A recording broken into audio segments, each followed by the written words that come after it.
이야기가 할 때가 가장 든든한 것 같습니다. 어떤 종목으로 희망을 찾아볼까요? 글로벌 인베스트먼트 김동희 대표와 함께하는 시간입니다. 안녕하세요. 네, 안녕하세요. 오늘 또 어떤 포인트로 이야기를 해주실지 기대가 되는데요. 포인트 바로 좀 살펴보도록 하겠습니다. 돼지고기가 폭등해서 투자 힌트를 찾으신 것 같은데 동우팜투 테이블이요. 육계 네. 관련주 아닌가요? 반사익 예상하신 거죠? 이 동우팜투 테이블이 뭐 하는 회사인지 잘 모르시는 분들이 많아요, 사실. 그래서 이 회사에 대해서 우선 가장 큰 포인트를 먼저 말씀드리면 그 자체로 어떤 이슈를 떠나서 그 자체로 절대저평가되어 있는 종목입니다. 제가 절대저평가라는 표현을 썼어요. 네. 그러니까 어느 정도 단적으로 말씀드리면 이 동우팜투 테이블이라는 회사의 지금 현금성 자산이 1,000억 정도 돼요. 근데 이 회사의 시가총액이 얼마인 줄 아세요? 얼마 정도? 1,100억밖에 안 됩니다. 오, 그러니까 현금이 1,000억 가까이 있는데 많네요. 지금 시가총액이 1,100억 정도밖에 안 된다는 것 자체가 말이 안 되죠. 그러니까 어떤 사업성이라든지 이슈 모든 걸 떠나서 지금 거래소 코스닥을 통틀어서 가장 저평가된 종목 중에 하나다라는 말씀 먼저 드리겠고요. 기본적으로 이 회사가 뭘 하는 회사냐면 양계, 종란, 부화, 사육 그리고 가공, 판매 모든 닭고기의 가공 전 과정을 수직 계열화한 국내 2위의 육계 업체입니다. 근데 지난번에 이제 국내 2위의 대형 육계 업체임에도 불구하고 아프리카 돼지열병에 의해서 주가가 올라갈 때 마니커라든지 하림이라든지 체리브로 이런 종목은 굉장히 급등을 했었잖아요. 그러니까 들어봤어도 동우팜투 테이블이 뭐 육계 관련 종목인지 모르시는 분들도 그러니까 계시는. 너무 많아서 그렇기 때문에 이 종목 자체가 저평가돼 있고 네. 지난번에 어떤 이슈가 발생했을 때도 주가가 거의 올라가지 못했다라고 좀 보시면 되겠습니다. 이 돈육 관련해서 처음에 이제 아프리카 돼지열병 때문에 돈육 가격이 이제 급등을 하면 전 세계적으로 급등을 하면서 이제 그 다음에 이제 그 대체육을 이제 찾기 시작했는데 우리나라에서는 소고기나 양고기보다는 닭고기에 대한 수요가 지금 급팽창하고 있습니다. 통계적으로 늘어나고 있고요. 이 회사의 재무 구조가 아까도 말씀드렸지만 굉장히 우량한 회사예요. 그러니까 거의 무차입 경영, 사실상 무차입 경영을 하고 있는 회사이고 빚이 없다는 얘기죠. 그리고 수익성도 굉장히 좋은 업체입니다. 그 수익성이 어느 정도 좋냐면 6개주의 2분기 실적 발표한 거를 보면 영업이익이 동우팜투 테이블이 21억 흑자가 났어요. 그리고 마니커가 33억 적자, 체리브로는 44억 적자, 하림은 58억 적자인데 유일하게 큰 폭의 흑자를 내고 있는 동우팜투 테이블의 시가총액이 1,100억 원, 하림의 시가총액이 3,200억, 마니커가 2,200억. 말이 안 되는 지금 상황이 펼쳐지고 있는 겁니다. 그렇기 때문에 돈육, 육계 등 관련 종목을 통틀어서도 가장 저평가되어 있는 종목이지만 거래소 코스닥을 통틀어서도 절대 저평가되어 있는 종목 중에 하나다. PBR이 0.5배고 PER이 5배 미만인 이러한 회사입니다.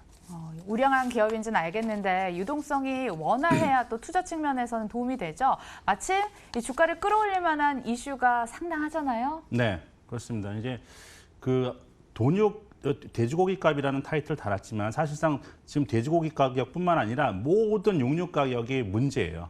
이게 우리나라만의 문제가 아니라 글로벌리하게 올라가고 있는데 이게 추세적으로 너무 심하게 지금 올라가고 있습니다. 그러니까 이게 상당히 지금 우리나라에서는 좀 아직 덜 이슈가 되고 있는데 이 글로벌리하게는 상당히 좀 문제가 되고 있고 이거를 얼마 전에 한국은행에서도 굉장히 좀 심각하게 지금 바라보고 있는 그러한 상황이죠. 이제 아프리카 돼지열병으로 인해서 전 세계 돈육 가격의 이제 급등세가 장기간 지속이 되고 있는데 이제 아프리카 돼지열병이라는 게 1921년도에 케냐에서 발생했기 때문에 100년이 된 겁니다. 역사가. 이제 그 케냐에서 발생해서 아프리카 돼지열병이라고 이제 붙여진 거죠. 그래서 근데 이제 중국에서는 2018년도 8월 달에 처음 발생했는데 지금 한 13개월, 14개월밖에 되지 않았는데 그 1년 남짓한 기간 동안에 중국에서 살처분된 돼지가 1억 마리예요.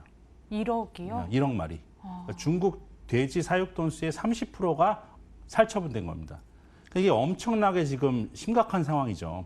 그러니까 지금도 진정이 되고 있지 않은 상황이고 그 여파로 인해서 지금 그 중국의 돼지고기 도매가가 80% 가까이 올해에만 80% 가까이 올랐어요. 그러니까 도매가가 80% 올랐으니까 소매가는 훨씬 더 많이 올라간 거죠. 그렇기 때문에 이 서민 생활에 직접적인 타격을 받게 되니까 중국 정부가 무차별적으로 육류 수입에 나서면서 전 세계 그 모든 돼지고기 가격, 닭고기 가격, 양고기 가격이 이제 급등을 한 겁니다. 문제는 뭐냐면 중국에서 부족한 돼지고기가 한 1,600만 연간 1,600만 톤 정도인데 전 세계에서 유통되는 돈육량이 800만 톤밖에 안 돼요. 그러니까 중국에서 지금 전 세계 걸 다 빨아들여도 그 절반밖에 안 된다는 겁니다. 그렇기 때문에 이제 그 돼지고기뿐만 아니라 그 다음에 닭고기도 수입을 하고 닭고기 수입도 급증이 되고 그 다음에는 중국인들이 즐겨 먹는 양고기, 이 양꼬치 있잖아요. 그러니까 그 양고기의 수입도 급증을 하고 하다 보니까 돼지고기를 생산하고 있는 주요 수출국인 미국, 캐나다, 스페인의 돈육 가격이 급등을 하고 전 세계 최대의 닭고기를 수출하고 있는 나라인 브라질의 닭고기 가격이 급등하고 그리고 이제 그 양고기를 전 세계에 가장 많이 수출하는 호주의 양고기 가격이 또 올라가고 그러니까 모든 육류가 중국발 무차별적인 수입으로 인해서 다 급등하고 있는 상황이다. 근데 만약에 이러한 상황 속에서 진짜 우리나라에 물론 중국의 이 아프리카 돼지열병 파동이 이제 단기간에 진정될 수는 없는 상황이잖아요. 이미 전국으로 다 퍼졌기 때문에. 그러면서 심각한 상황인데 여기에 이제 우리나라는 만약에 이 부분들이 다 아시겠지만 이제 단기간에 멈출 수 없는 부분들이기 때문에 영향을 받을 수밖에 없다. 영향을 받을 수밖에 없는 그러한 상황이기 때문에 저는 그 포트폴리오 안에 돈육이라든지 돈육을 대체할 수 있는 특히 이제 우리나라는 닭고기에 대한 그 선호도가 크기 때문에 조정 시에 이러한 돈육과 대체육에 대한 어떤 그런 포트폴리오 한 종목은 반드시 갖고 있어야 된다라고 좀 보고 있습니다. 아니 한국은행에서도 중국발 돈육 가격 급등세가 지속될 것이라면서 우려감을 표했는데요. 당분간 돼지 가격 계속 오를 것이라면서 언급을 한 바 있습니다. 이것도 상승 동력이라면 주가의 동력이 될 것 같은데요. 자세히 한번 들어볼까요? 한국은행에서 되게 굉장히 이례적이죠. 이례적으로 돈육 가격 급등세에 대한 우려에 대한 리포트를 내놨어요. 이게 그만큼 경제에 미치는 영향이 지금 심각하다는 그러한 얘기입니다. 그래서 이 지금 그 중국의 어떤 CPI 소비자 물가 지수에도 지금 상당히 영향을 주고 있는 그러한 상황이고 중국 정부가 이제 거의 전 세계 돼지고기와 닭고기, 양고기 이런 대체육들의 수입량을 크게 늘리면서 빨아들이고 있는 이러한 상황이기 때문에 특히나 이제 우리나라에도 영향을 미칠 가능성이 상당히 많다라는 그러한 부분들입니다. 그러니까 특히 중국은 이제 시돼지라고 하는데요. 새끼를 낳을 수 있는 모돈이 상당 부분 없어진 상태예요. 때문에 이게 그렇죠. 그러니까 이제 향후에도 문제가 된다는 겁니다. 향후에도 쉽게 말하면 우리가 농사를 질 때 종자가 있어야 농사를 질 거 아니에요. 네. 종자가 없어진 상태이기 때문에 지금 이게 공급 여건이 단기간에 개선되기는 굉장히 어렵다라고 지금 리포트가 나와 있는 그런 상황입니다. 자, 이제 실적으로 넘어가 보도록 하겠습니다. 앞서 살펴본 것처럼 2분기 실적 견조했는데 3분기도 실적 개선세 이어질까요? 전망해 주신다면요? 지금 본격적으로 아프리카 돼지열병 발병과 함께 지금 닭고기 수요와 가격이 급등하고 있는 상황이죠. 그렇기 때문에 3분기부터는 실적이 굉장히 좋을 겁니다. 그래서 제가 볼 때는 뭐 이 쪽은 올해 사상 최대의 실적이 날 것이 확실해 보이고요. 그럼에도 불구하고 아까도 말씀드렸지만 이 종목은 동업팜테이블이라는 종목은 절대 저평가되어 있는 종목이라고 말씀드렸어요. 그러니까 지금 갖고 있는 현금과 시가총액이 비슷한 상태이기 때문에. 근데 이런 종목이 저평가되어 있는 상태에서 시장에 이제 그 어떠한 이런 이벤트로 인해서 이제 알려지기 시작한다면 주가는 이제 반응을 할 수밖에 없겠죠. 그런 차원에서 여러분들이 보시고 지금 올해는 실적 부분에서는 여러분들이 원체 실적이 좋은 회사지만 3분기, 4분기에는 더욱더 좋을 것이다라고 좀 말씀드릴 수가 있겠습니다. 수급적으로는 어떤 측면인가요? 또 시장에서는 동업팜투테이블의 제대로 된 가치를 재평가 받으려면 어느 정도 올라갈 수 있을지 이 여부도 궁금할 것 같은데 가격 전략까지 묶어서 여쭤볼게요. 네네. 일단은 뭐 수급에 있어서는 크게 못 오르는 이유 중에 하나가 이제 수급적으로는 좀 중립적인 상태죠. 이제 외국이나 기관이 큰 어떠한 매매 동향을 아직까지는 보여주고 있지 않은데 최근 들어서 이제 희망적인 부분들은 이제 아프리카 돼지열병이 발생함으로 인해서 거래량이 최근 들어서 크게 늘어나고 있다는 겁니다.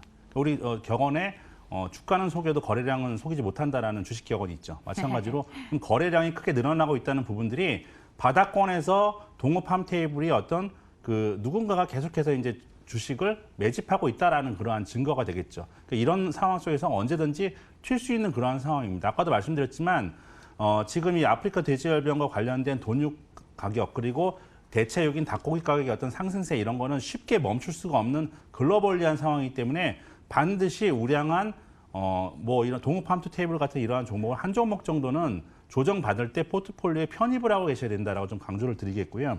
그리고 아프리카 돼지열병 모멘텀에도 이 종목은 주가가 이미 오른 게 없는 상황입니다. 그리고 관련주 중에서 가장 그 자체로 저평가되어 있는 종목이고 그리고 이 모멘텀을 제외하고도 주가가 굉장히 싼 상태다. 그래서 이 종목이 한 3,000원대 중반에서 6,000원 정도의 박스권을 한 5년 동안 그려왔어요. 그렇기 때문에 일단 단기간에 6,000원을 넘어가는 거는 뭐 힘들 수 있겠지만 5,000원대 중반까지는 저는 충분히 갈 수 있는 상황이다. 단기간에 이렇게 좀 보고 있습니다. 그래서 손절가는 3,700원 정도 그리고 목표가는 5,500원 선을 제시해 드리도록 하겠습니다. 급등했던 전고점을 넘어설 수 있을 거라고 보시는 것 같습니다. 목표가 5,500원 설정을 하셨습니다. 마지막으로 동우 팜투 테이블의 네 박자 차트를 통해서 정리를 해보도록 하겠습니다. 실적, 모멘텀 예상했던 것처럼 만점 주셨고요. 가격이 또 만점을 받았습니다. 놓여있는 자리가 적절하다, 시기가 적절하다라고 보시는 것 같습니다. 돼지열병 관련주의 가장 저평가된 기업 동우 팜투 테이블 함께 살펴봤고요. 네 박자 종목 글로벌 인베스트먼트 김동희 대표 함께 살펴봤습니다. 고맙습니다. 네, 감사합니다.